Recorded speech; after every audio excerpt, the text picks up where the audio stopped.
Antiņciems. Tā ir purvu, meža un kaņiera ezera, ieskauta kopš seniem laikiem apdzīvota sauszemes strēmele. Antiņciems ir viens no Lapešciema pagasta zemnieku ciemiem. Blakus Antiņciemam atrodas vēsturiskā Kurzemes vidzemes robeža. Tas redzams skatot 1892. gada karti. 20. gadsimta pirmās puses Antiņciems un blakus esošais Čaukciems senāk bija zināms ar cigoriņu audzēšanu.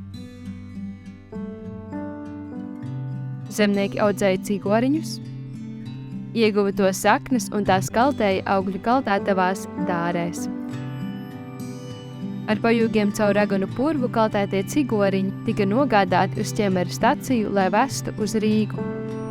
Šobrīd pašas cigoriņu kaltas drupas ir atrodamas arī tepat esošajā īpašumā Vidnieki. Cigoriņus izmanto vairākos veidos.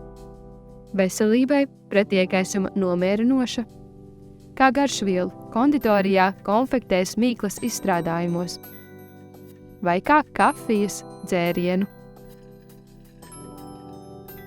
Senāk un arī mūsdienās cigoriņu kafiju gatavo no grauzētām cigoriņu saknēm.